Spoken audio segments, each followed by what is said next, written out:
Imagine a modern survivalist. The survivalist opens a bug-out bag packed 12 months ago.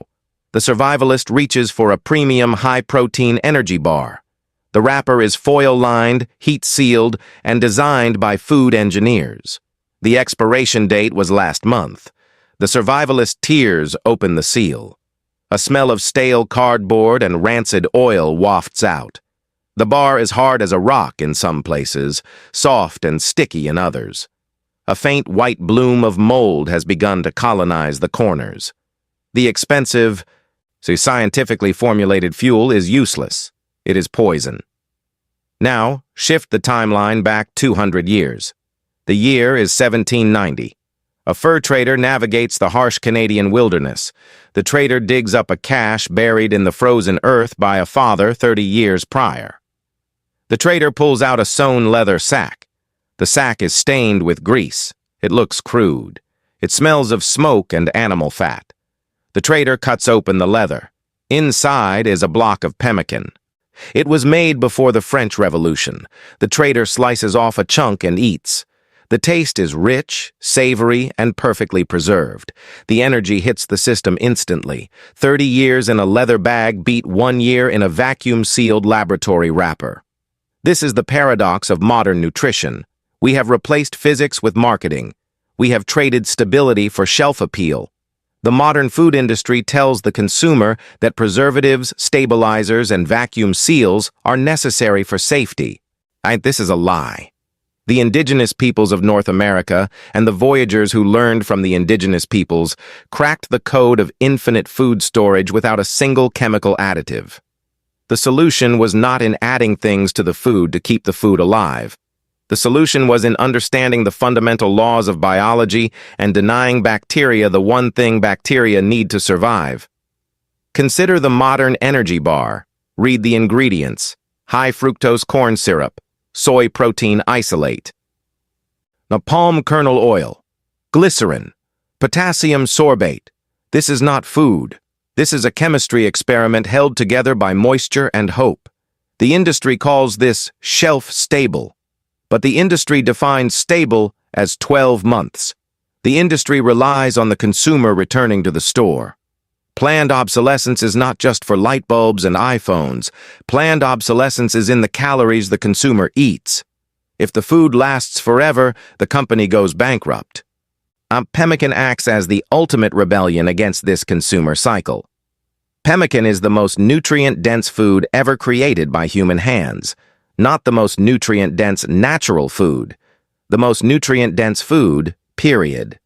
A single kilogram of pemmican contains nearly 8,000 calories. A modern survival ration contains barely 3,000. One requires a backpack full of wrappers, the other requires a pocket. And the knowledge of how to make this superfood has been systematically erased from the collective consciousness, replaced by a dependency on the supermarket supply chain. Why does the modern stomach feel bloated, heavy, and tired an hour after eating a healthy grain-based energy bar? Why does the sugar crash follow the sugar spike? Because the human body was not designed to process processed soy sludge held together by glue. The body was designed for fuel. Real fuel. The kind of fuel that powers a wolf across the tundra or a warrior across the plains. This investigation will not just explain history. This investigation will deconstruct the biological mechanisms that allow meat and fat to defy time. This investigation will look at the concept of water activity, or awai, and how the total removal of moisture creates a desert where no pathogen can breathe. This investigation will explain the chemistry of rendering, the process of purifying fat at the molecular level to create a hydrophobic shield that oxygen cannot penetrate. The viewer is likely dependent on a refrigerator. The viewer is likely dependent on the grocery store resting 3 days away from empty shelves. What happens when the power grid fails? What happens when the trucks stop moving? The modern pantry turns into a rotting heap of compost within a week. The pantry of the ancestors stood ready for decades. It is time to stop eating like a consumer and start fueling like a survivor. Have you ever felt that sudden, shaking weakness when a meal is missed? That is the metabolism screaming for real energy. That is the addiction to the glucose spike. It is time to break that cycle. It is time to rediscover the lost technology of pemmican. To understand why the modern protein bar is a biological ticking time bomb, the viewer must understand the enemy. The enemy is not time. The enemy is water. In the world of microbiology, life requires a medium. That medium is moisture. Scientists quantify this availability of water as water activity, denoted as. Pure distilled water has an of 1.0. Fresh meat has an of 0.99. Bacteria like Salmonella and E. coli thrive at an above 0.91. Molds can survive down to 0.80. Here lies the fatal flaw of the modern food industry. The modern consumer demands softness. The modern consumer wants a chewy texture. To achieve a chewy texture, the food engineer must retain moisture inside the bar. The manufacturer adds humectants like glycerin or syrups to bind the water, lowering the just enough to pass safety regulations, usually around 0.60. But 0.60 is not zero. The water is still there, trapped in a chemical suspension. And the bar is effectively a suspended damp sponge. This damp environment creates a secondary problem: chemical instability. Even if bacteria cannot grow immediately, the ingredients react with each other. The proteins cross-link and harden, turning the bar into a brick over time. The vitamins degrade. The fats interact with the trace moisture and undergo hydrolysis. Hydrolysis splits the fatty acid chains, creating that distinct soapy, sour taste of old food. And the modern solution is to bombard the mixture with preservatives: sodium benzoate, potassium sorbate, BHT. These are chemical weapons fighting a losing war against the laws of thermodynamics. Then, there is the packaging. The consumer believes the shiny plastic wrapper is an impenetrable shield. The consumer is wrong. Most wrappers are made of thin layers of polyethylene or polypropylene. To a human eye, the plastic looks solid. To an oxygen molecule, the plastic is a fishing net. Over months, the oxygen migrates through the microscopic pores of the wrapper. When oxygen meets the unsaturated fats in the nuts or seed oils used in modern bars, lipid oxidation occurs. The fats turn rancid. Rancid fat is not just bad tasting. Rancid fat contains free radicals that cause inflammation in the human body. The modern survival bar is rotting from the inside out the moment the bar leaves the factory line. The indigenous inventors of pemmican and the medieval travelers did not have preservatives. And the indigenous inventors did not have vacuum sealers. The indigenous inventors had physics. The creation of pemmican is not cooking. The creation of pemmican is a masterclass in atmospheric engineering and chemical purification. The process begins with the raw material, the meat, usually bison, elk, or deer. The ancient butcher selects only the leanest muscle cuts, stripping away every ounce of visible fat. This seems counterintuitive. But the ancient butcher knows that raw fat goes rancid quickly. The lean meat is then sliced into strips thinner than a knife blade. These strips are exposed to the sun and wind or the low heat of a smoky fire. This is the phase of total desiccation. The goal is not to reach medium rare. The goal is to reach zero moisture. The meat is dried until the meat snaps like glass. If the meat bends, the meat is not ready. If the meat retains any flexibility, water remains. The indigenous processor drives the water activity down below 0.20. At this level, life stops. No bacteria known to science can replicate. The meat is then pulverized with heavy stones until the meat becomes a fine, fluffy powder. This powder effectively increases the surface area for the next crucial step. Simultaneously, the second component is prepared, the fat, but not just any fat. The ancient survivalist prizes sweat. Sweat is the hard and structural fat found around the kidneys and loins of the animal. Suet has a higher melting point and a different chemical structure than soft muscle fat. But raw suet contains water and connective tissue. To stabilize the sweat, the survivalist performs rendering. Rendering is a purification process.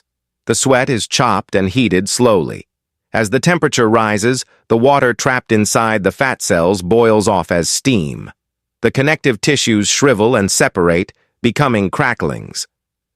What remains is tallow, pure, golden, liquefied, saturated fat. By driving off the water, the survivalist removes the catalyst for hydrolysis. Saturated fats are molecularly stable. Saturated fats have no double bonds for oxygen to easily attack. Now comes the synthesis, the hydrophobic shield. The survivalist mixes the powdered, bone-dry meat with the liquefied, water-free tallow in a 1-to-1 ratio by weight. This is the moment of genius. The liquid fat soaks into the meat powder, encoding every single microscopic particle of protein. When the mixture cools and hardens, the meat is hermetically sealed inside a matrix of solid fat. Oxygen cannot touch the meat because the fat blocks the oxygen. Bacteria cannot eat the meat because there is no water. Mold cannot take root because the surface is hydrophobic. It repels moisture. A block of pemmican is a chemical fortress. You could drop a block of pemmican into a river, fish the block out a week later, and scrape off the outer millimeter, and the inside would be perfectly dry and edible. The modern protein bar relies on the wrapper to protect the food. In pemmican, the food is the wrapper. The preservation is intrinsic to the structure of the matter itself. The skepticism of the modern viewer is expected. The modern viewer has been trained to believe that food without a label listing 30 ingredients is unsafe. The modern viewer believes that fat causes heart disease. The modern viewer believes that meat left unrefrigerated kills. To dismantle these beliefs, the investigation must turn to cold, hard data and the undeniable record of history. Let us look at the mathematics of survival. The primary currency of survival is not dollars. The currency is calories per kilogram. A standard modern survival ration or high-performance energy bar provides approximately 3,500 to 4,000 calories per kilogram. The modern bar contains water, fiber, and carbohydrates, heavy elements that provide little long-term fuel. Pemmican operates on a different tier of physics. Pure dried protein provides 4 calories per gram. Pure fat provides 9 calories per gram. By removing all water and combining these two elements, pemmican achieves a caloric density of nearly 8,000 calories per kilogram. This is double the efficiency of the best modern technology. A hiker carrying 10 pounds of modern food carries roughly 18,000 calories. A traveler carrying 10 pounds of pemmican carries nearly 40,000 calories. In a survival situation, this mathematical difference is the difference between starvation and abundance. History provides the clinical trial for this data. The trial was not conducted in a lab with mice. The trial was conducted in the frozen hell of the Canadian North and the Arctic Circle. The Hudson's Bay Company, the massive fur trading monopoly of the 18th and 19th centuries, did not run on money. The Hudson's Bay Company ran on pemmican. The company standard was a 90-pound bag made of buffalo hide. The value of this fuel was so immense that it sparked a war. In 1814, the Pemmican War broke out between the Hudson's Bay Company and the Northwest Company. The governor issued the Pemmican Proclamation, forbidding the export of pemmican from the Red River Colony. The governor knew that without pemmican, the rival fur traders would starve in the interior. Men fought, killed, and burned forts over bags of rendered fat and dried meat. No one has ever fought a war over a granola bar. The archaeological record confirms the shelf life. Caches of pemmican left by failed expeditions or hidden by traders have been discovered decades later. In the early 20th century, a cache was found in a stone cairn. The records indicated the cache was over 50 years old. The leather bag was weathered. The outer layer of the pemmican had oxidized slightly, but the core was pristine. The fat had not gone rancid. The protein had not degraded. The food was eaten. And the food provided nourishment just as the food would have 50 years prior. Scientific analysis from the University of Minnesota and studies on lipid stability confirm why. Rendered beef tallow, when kept away from light, has an oxidative stability index that is off the charts compared to vegetable oils. Vegetable oils, polyunsaturated fats, have multiple double bonds in the carbon chain.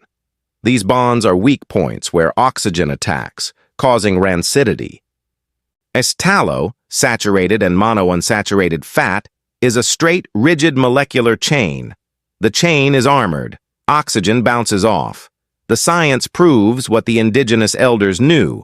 The animal provides the perfect preservation system within the animal's own body. The viewer now understands the why.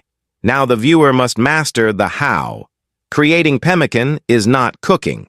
Creating pemmican is laboratory work performed in a kitchen. The margin for error is small, but the reward is permanent. That's step 1. The selection and desiccation. The maker must purchase the leanest beef possible. Top round or silver side is ideal. The maker must surgically remove all visible white fat from the meat. This fat is not rendered. This fat contains water and will spoil. The maker slices the red meat against the grain into strips no thicker than 5 millimeters. The drying process requires low heat and airflow. The target temperature is 55 to 65 degrees Celsius, 130 to 150 degrees Fahrenheit. And this temperature is high enough to evaporate water rapidly, but low enough to prevent the proteins from cooking and denaturing completely. The meat is not done when the meat feels dry. The meat is done when the meat fails the snap test. The maker bends a piece of meat. If the meat bends, the meat is wet. If the meat shatters like a pane of glass with a sharp crack, the meat is ready. The water activity is now 0. Step 2. The pulverization. And the dried meat shards are placed into a heavy mortar or a high-powered food processor. The goal is to create a fibrous fluff, not a fine flour. The texture should resemble shredded tobacco or cotton candy. This surface area is critical for absorbing the fat. Step 3. The rendering. The maker acquires sweat, kidney fat. The maker chops the sweet into small cubes and places the cubes in a pot over low heat. The maker must not burn the fat. And the goal is to melt the fat and boil off the internal water. The maker listens. The pot will hiss and bubble. This is the sound of water escaping. When the pot becomes silent and the liquid is clear gold with floating brown cracklings, the process is complete. The maker strains the liquid through a fine cloth. This is now tallow. Step 4. The synthesis. The maker weighs the meat fluff. The maker weighs an equal amount of liquid tallow. A 1-to-1 ratio by weight is the golden standard. The maker pours the hot, but not boiling, tallow over the meat fluff. The maker mixes thoroughly. Every fiber must be drenched. The mixture will look like wet sand. Step 5. The storage. While the mixture is still warm and pliable, the maker presses the mixture into molds or jars. The maker must press hard. Air pockets are the enemy. The density must be absolute.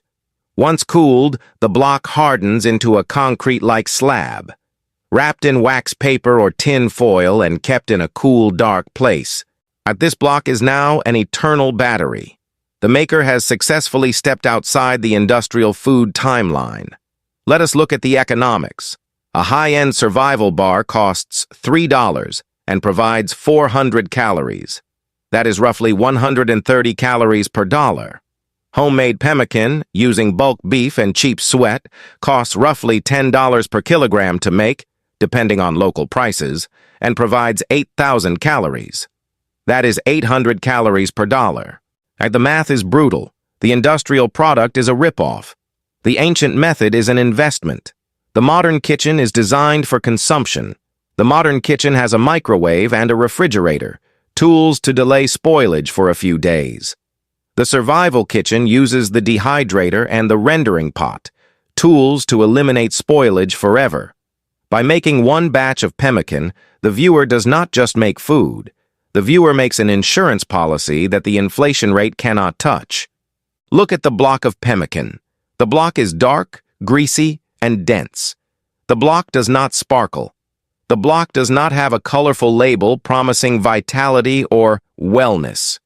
To the modern eye, the block looks like a relic of a savage, primitive past. The modern eye is blind. The modern eye judges sophistication by complexity. And the modern eye believes that a protein bar made in a factory with 40 ingredients is advanced, and a block of fat and meat made with a rock and a fire is primitive. This investigation suggests the opposite is true. The ancestors were not primitives stumbling in the dark. The ancestors were masters of applied physics. The ancestors were chemists of the highest order. The ancestors did not have the luxury of planned obsolescence. If the tool broke, the ancestors died. If the food spoiled, the clan starved. Therefore, the technology of the past was built on a foundation of absolute, non-negotiable reality. The technology had to work. The technology had to last. The modern world is built on a foundation of fragile convenience. The modern human exists in a bubble of artificial life support. The food comes from a truck. The water comes from a pipe. The heat comes from a wire. The modern human believes this is security. It is not security. It is dependency. The modern human has outsourced the most basic function of existence, survival, to a corporate supply chain that operates on thin margins and just-in-time delivery. The indigenous peoples who carried pemmican across the continent were truly free. A man with a 90-pound sack of pemmican could walk for 3 months without speaking to another human soul. That man did not need a grocery store. That man did not need a refrigerator. That man did not need permission to live. That man carried his existence on his back. That is true wealth. Wealth is not a number on a screen. Wealth is the calorie. Wealth is the stored energy that allows a human being to dictate the terms of engagement with nature. We have forgotten the sanctity of fat. For 50 years, modern nutritional science, influenced by the sugar industry, demonized animal fat. The industry told the public to eat grains, to eat seed oils, to eat sugar. The industry made the population weak, inflamed, and constantly hungry. The ancestors prized fat above all else. When a hunter killed a lean rabbit in the spring, the hunter wept, for rabbit starvation is real. Protein without fat is death. The pemmican is the physical embodiment of this ancient truth. Fat is life. Fat is the battery of the human machine. The purpose of this video is not to give a history lesson. The purpose is to offer a choice. The viewer can remain a consumer. The consumer watches this video, nods, or perhaps types a comment about how interesting history is, and then goes to the kitchen to eat a processed cracker. The consumer remains a dependent variable in the equation of the industrial economy. Or, the viewer can become a craftsman. The craftsman turns off the screen. The craftsman goes to the butcher. The craftsman buys the sweet and the beef. The craftsman endures the smell of rendering fat and the patience of drying meat. The craftsman reclaims the skill. So by making a single batch of pemmican, the viewer breaks a chain of dependency that has bound the modern world for a century. The viewer proves that the viewer can create a fuel that outlasts the viewer's own life. This is a small rebellion, but it is a rebellion nonetheless. Do not let this knowledge remain theoretical. Do not let the algorithm distract the mind with the next colorful thumbnail. The skills of the past are vanishing because we are too lazy to practice the skills. The fire is fading. The knowledge is rotting like a wet protein bar. Be the one who keeps the fire lit. Be the one who preserves the fuel. Go, find the meat, render the fat, make the pemmican, secure the future by reclaiming the past.